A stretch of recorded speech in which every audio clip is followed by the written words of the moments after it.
Yeah, the funny story I always like to tell people is like, I knew I wanted to be a surgeon when I was 6 or 7. Then everyone's like, really? Wow, that's kind of cool. Like, that is kind of cool. Well, that's because my dad told me at that time that, hey, you're going to be a surgeon. I'm like, all right, yes, sir. Roger that. I mean, is life or death is a thing often, right? I suppose. Yeah, typical. I mean, I we'll be trying to get together to go out to dinner or go like, hey, let's meet up to train. And then I'll call you last minute. Like, hey, man, I can't go. I have to, I got to go do emergency surgery. So it happens. I mean, it's a part of the lifestyle, and that's, kind of what I accepted when I started this journey years and years ago. Yeah. Was that part of like, how did you come about deciding to be a doctor? I mean, is that like a family thing, or is that like you just decide you're like, oh no, the funny story I always like to tell people is like, I knew I wanted to be a surgeon when I was 6 or 7. Then everyone's like, really? Wow, that's kind of cool. Like, that is kind of cool. Well, that's because my dad told me at that time that, hey, you're going to be a surgeon. I'm like, all right, yes, sir. Roger that. I'm going to be a surgeon. And I lived that way for the longest time. They kind of kept me on the straight and narrow. They made sure I studied all the time. And, I very limited. I had a strict curfew, not allowed to date, do anything like that.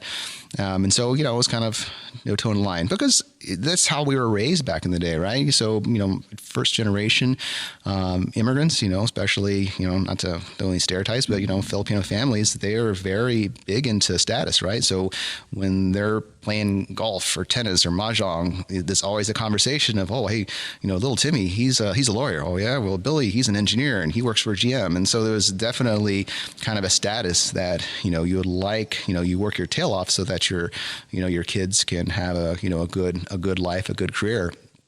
And so I was definitely kind of a product of that time, growing up. And, and I've always wanted to, I was that kid who followed my dad around the hospital on rounds when I was growing up, and I loved to see his interaction with patients. And, we were in a small town. We lived in this town of like 15,000 people. So everyone knows everyone in my town. My dad was the town surgeon. And so when in school or anyone I bump into, it was like, oh man, thank your dad for me. Like he saved my grandmother's life and things like that. And it leaves an impression on you like, oh wow, my dad's, he's a badass. Like, wow, I didn't realize he's so important.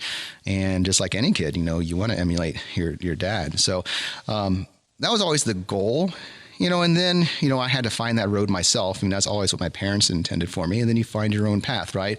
So my path where I decided that's what I wanted to do, I think it was an undergrad. And early in undergrad, you're 18, 19, you have no stresses in the world. I mean, all you have to do is really study and, go to school classes. And, I was always a decent student, I was a straight A student in high school, but, undergrad is a different beast. Yeah. And so, I was a struggling A-B student, probably more of the, latter. And it's very competitive to get medical school. Sure. And everyone, you're in class with is pre-med, and it's very stressful.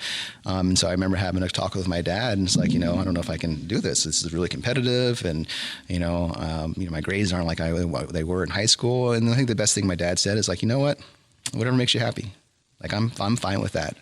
And that meant a lot, especially for an 18, 19-year-old who feel like you have the weight on your shoulders to, carry out what you think is your parents' dream for you. Yeah. But the thing, is I found that path on my own because I still volunteered at hospitals and I still got to see the great things that doctors do, and that motivated me.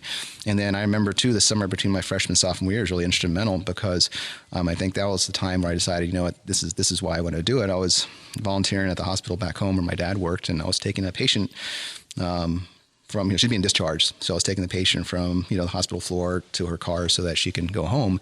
And, this lady was raving about her doctor, and she's like, oh, he's the best. And, I trust him in my life, and he's the greatest doctor ever. And she's like, man, but you really remind me of him. Like he's a great guy. And for some reason, like your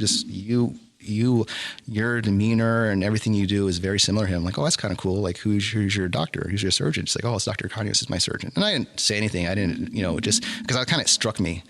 That, maybe this is my path. Maybe it is something that I can be good at. I can succeed at, that I do have a passion for. It was kind of ingrained with me. Maybe I just come from, good genes, good stock. But ultimately, there's something about my, how I treat people that makes them feel comfortable to talk to me, makes them feel open to trust me. So, that kind of got me motivated, and, the rest is history. That was kind of how I decided that, yep, I am on the right path, and this is what I want to do for the rest of my life.